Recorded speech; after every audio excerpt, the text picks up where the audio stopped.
SNX Marathi, Siddheshwar news express, सत्यासाठी SNX सोबत।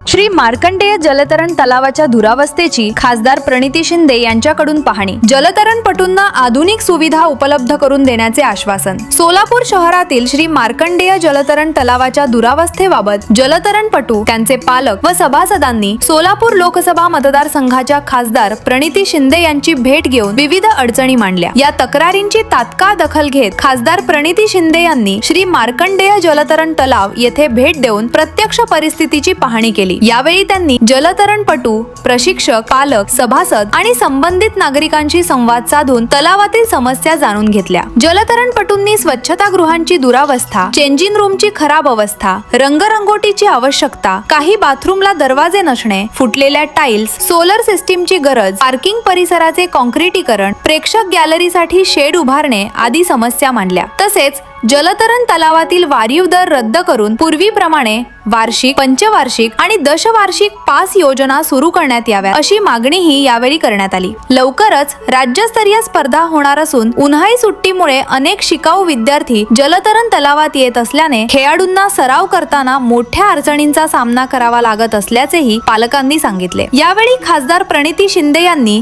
सोलापूर शहरातील होतकरू जलतरणपटूंना अधिक चांगल्या सुविधा, दर्जेदार प्रशिक्षण आणि प्रोत्साहन मिळावे यासाठी आवश्यक उपाययोजना करण्याबाबत सकारात्मक भूमिका घेतली। श्री मार्कंडेय जलतरण तलावातील दुरावस्था दूर करण्यासाठी आवश्यक निधी उपलब्ध करून करण्यात येईल असे त्यांनी सांगितले। युवकांना राज्यस्तरीय, राष्ट्रीय व आंतरराष्ट्रीय स्तरावर संधी उपलब्ध करून देण्यासाठी शहरात आधुनिक क्रीडा सुविधा उभारण्यावर भर देणार असल्याचेही त्यांनी स्पष्ट केले। योग्य सुविधा मिळाल्यास गुणवंत खेळाडूंना आपली क्षमता सिद्ध करण्याची संधी मिळते आणि नव्या प्रतिभेला प्रोत्साहन मिळते असे मत त्यांनी व्यक्त केले। यावेळी सोलापूर महानगरपालिकेचे क्रीडा व इतर संबंधित अधिकारी वर्ग, जलतरणपटू, त्यांचे पालक, सभासद उपस्थित होते।